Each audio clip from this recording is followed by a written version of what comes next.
우리 말씀 제목 꼭 기억해야 힘이 되는 것이라는 제목의 말씀으로 함께 은혜 나누겠습니다. 많은 성도님들이 신명기라는 제목의 뜻을 하나님이 명령하신 말씀으로 이해하고 있는 분들이 많이 계십니다. 신명기 하면 언뜻 들을 땐 신신자, 명령할 명자, 이야기 기자, 하나님이 명령한 이야기다.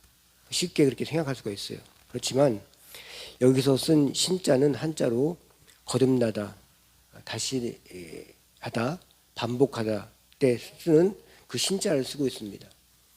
그래서 신명기의 뜻을 풀이해보면 거듭된 명령, 반복된 명령의 이야기라는 뜻을 가지고 있는 것이 신명기입니다.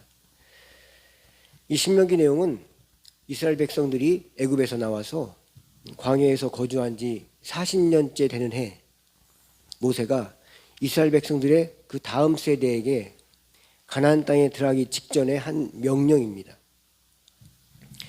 이스라엘 백성들이 애굽에서 나와서 곧바로 가나안 땅에 들어가지 않고 40년씩이나 그 척박한 광야에서 머무른 이유가 있습니다. 이스라엘 백성들이 출애굽, 애굽에서 나와서 2년쯤 되었을 때 모세가 각 지파별로 정탐꾼 한 명씩 선발하게 합니다.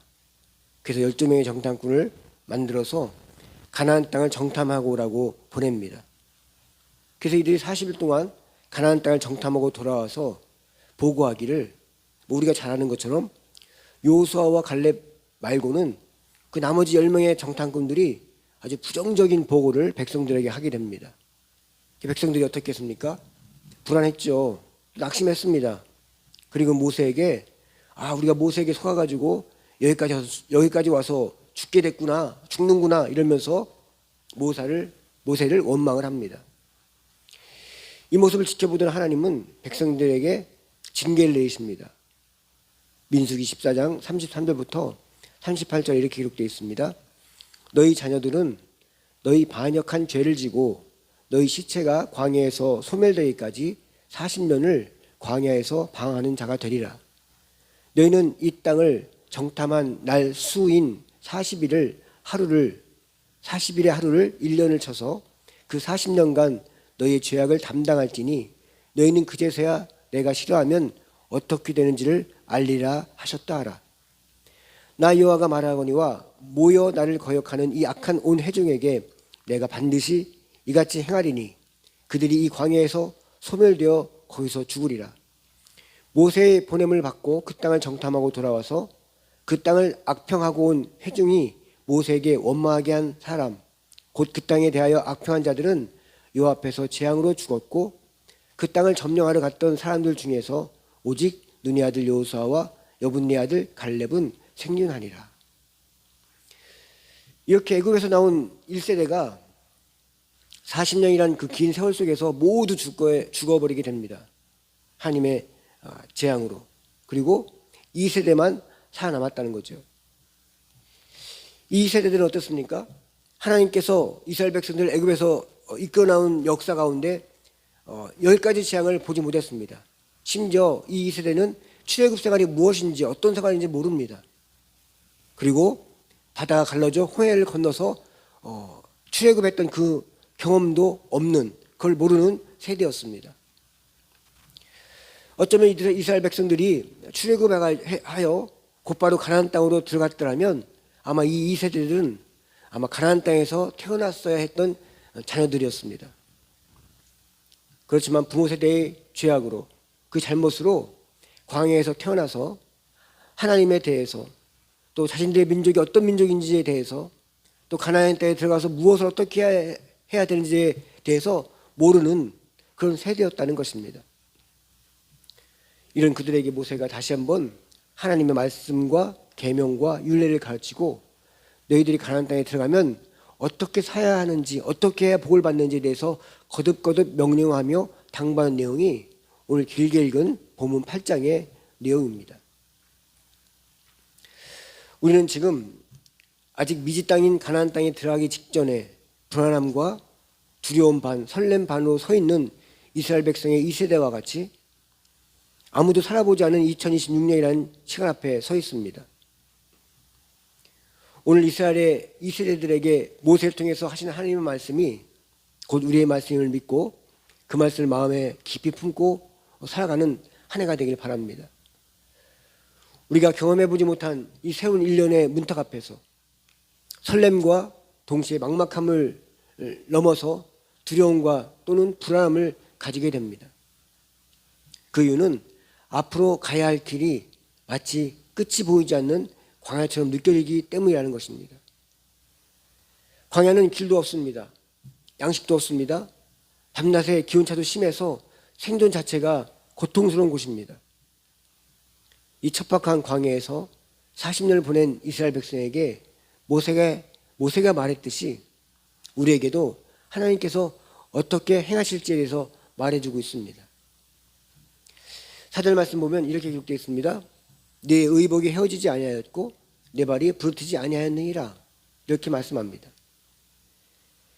애굽에서 하나님을 경험해 보지 못한 이 세대들에게 모세는 40년 동안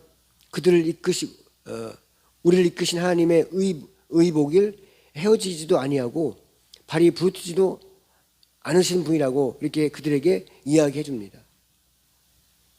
이 말은 그 험하고 거친 광야일지라도 하나님 말씀에 순종하고 하나님의 인도하심을 따라가면 그런 상황 속에서도 보호하심을 받게 된다는 것을 이야기해 주고 있는 것입니다.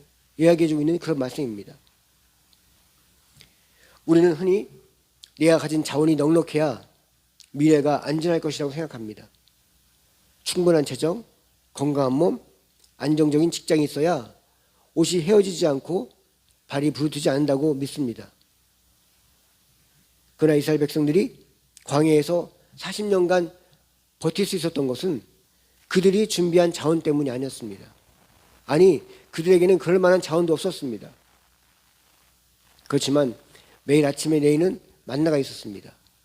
그리고 구름 기둥으로 그 뜨거운 광야에서 시원한 그늘을 만들어 주셨고 또한 밤의 추위를 불기둥으로 그들을 지켜주셨고 캄캄한 밤에도 앞길 환하게 그 불기둥으로 비춰주시며 인도하셨습니다.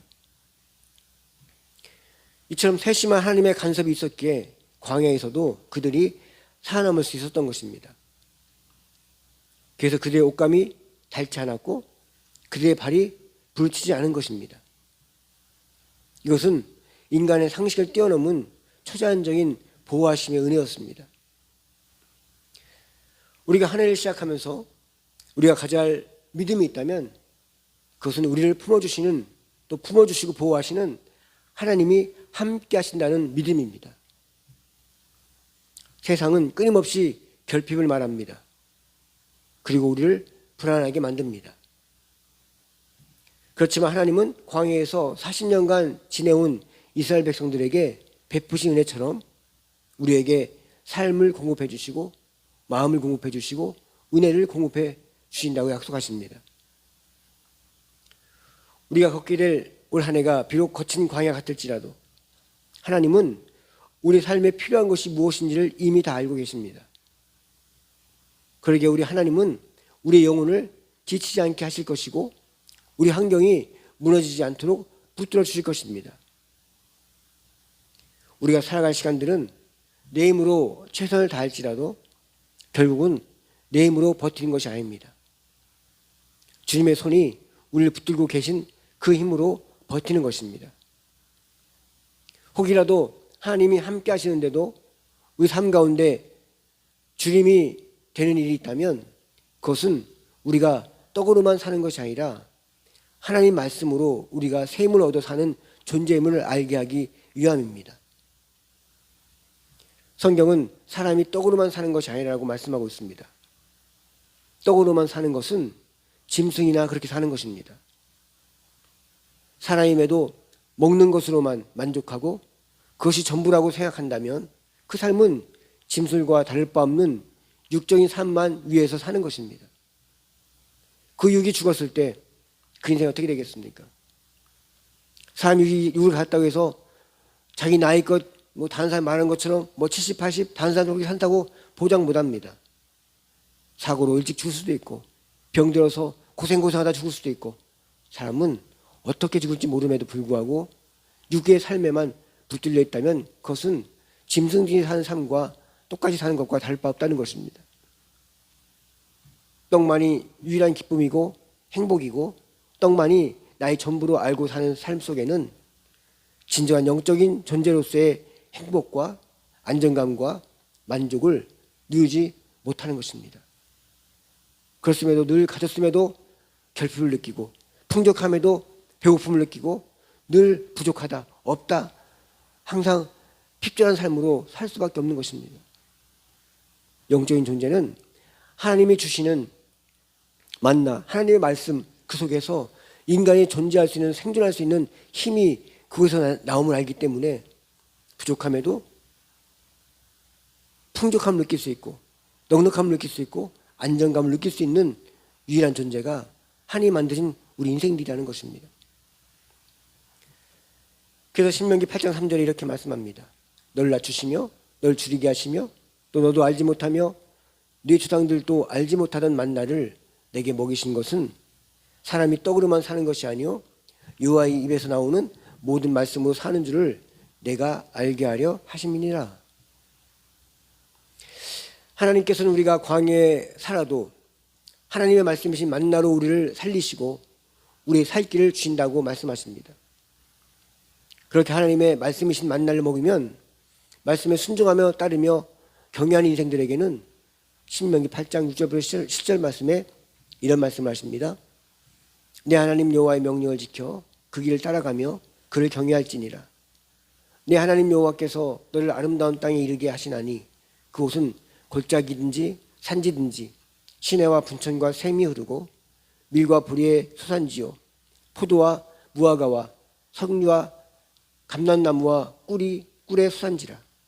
내가 먹을 것에 모자람이 없고 내가 아무리 부족함이 없는 땅이며 그 땅에 돌은 철이요 산에서는 동을 갤 것이라. 네가 먹어서 배부르고 네 하나님 여호와께서 옥토를 내게 주셨으므로 말미암아 그를 찬송하리라. 이렇게 인도하신다고 말씀합니다. 이 말씀은 육적인 복을 약속하신 것이기도 하지만 엄밀히 말하면 우리 삶 속에 이루어질 영과 육 간의 강건한 복을 말하는 것입니다.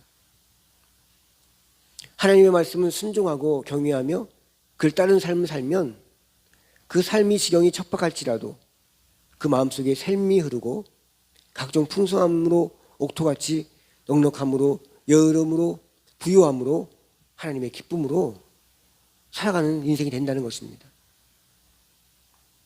그러기에 우리가 인생의 광야에서 가장 위험한 것은 척박한 환경이 아닙니다. 하나님을 잊어버리는 것입니다. 만나이신 하나님 말씀을 망각하여 따르지 않는 것, 그것입니다. 신명기 8장 12절부터 14절 말씀에 이렇게 말씀합니다. 내가 먹어서 배부르고 아름다운 집을 짓고 거주하게 되며 또 내 소와 양이 번성하며 내 은금이 증식되며 내 소유가 다 풍성하게 될 때에 네 마음이 교만하여 네 하나님 여호와를 잊어버릴까 염려하노라. 이럴 때 생기는 마음이 있습니다. 신명기 8장 17절 말씀에 이렇게 말합니다. 그러나 네가 마음에 이르기를 내 능력과 내 손의 힘으로 내가 이 재물을 얻었다 말할 것이니라. 이것이 하나님을 잃어버리고 사는 인생들이 공통적으로 갖는 생각입니다. 그렇지만 하나님은 분명하게 말씀합니다. 신명기 8장 18절에 20절 말씀에 내 하나님 여호와를 기억하라. 그가 네게 재물을 얻을 능력을 주셨습니다. 이같이 하심은 내 조상들에게 맹세하신 언약을 오늘과 같이 이루려 하심이니라. 내가 만일 내 하나님 여호와를 잃어버리고 다른 신들 따라 그들을 섬기며 그들에게 절하면 내가 너희에게 증거하노니 너희가 반드시 멸망할 것이라. 여호와께서 네 앞에서 멸망시키신 민족들 같이 너희도 멸망하리니 이는 너희가 너희 하나님 여호와의 소리를 청종하지 아니함이니라. 교만은 어디에서 시작되는 것인가? 그것은 하나님 말씀을 떠나고 하나님 말씀을 청종하지 않을 때 우리의 모든 삶은 교만의 싹을 틔우기 시작한다는 것입니다.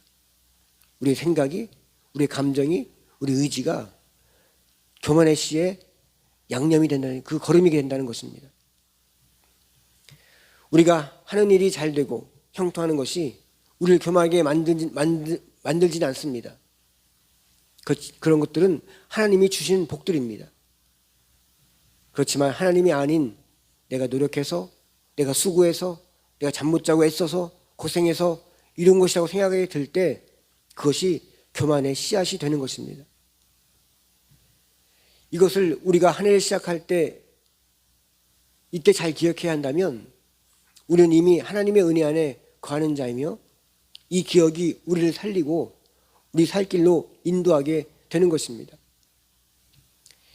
2026년 한 해 우리가 집중해서 기억해야 할 것들이 많이 있지만 그것은 그 중에서도 내 주머니가 넉넉함이 아닙니다. 내 삶의 어떤 배경이 내가 살아온 어떤 쌓아놓은 이루어놓은 것이 아니라는 것입니다. 우리가 집중해야 할 것은 내 영혼이 주님과 지금도 동행하고 있는가? 주님과 동행한다면 낡은 옷을 입고 있어도 그것이 결코 헤어지지 않는 하늘의 예복이 된다는 것입니다.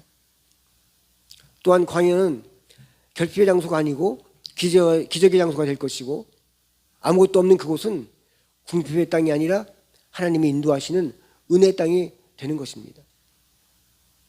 또한 주님이 허락하신 길을 걷는 동안 우리의 발은 부르트지 않을 것이고 우리 영혼은 결코 목마르지 않을 것입니다. 염려하지 마십시오. 하나님은 우리가 있는 그곳에 항상 함께 가시며 우리에게 있어야 할 것을 다 하시고 우리를 도우십니다. 그러니 우리는 최선을 다할 뿐입니다. 무너짐 속에서도 또 다른 좋은 계기를 만들 것이고 실패 속에서도 또 다른 축복의 기회를 만드시는 분이 하나님이십니다. 한 해를 어떻게 살아야 하나 하며 한숨을 쉬는 것은 이제 멈추고 하나님께 다 맡기고 믿음을 가지고 도전하고 전진하는 것입니다. 그 속에 하나님의 세심한 보살핌과 놀라운 은혜가 우리와 함께 하십니다.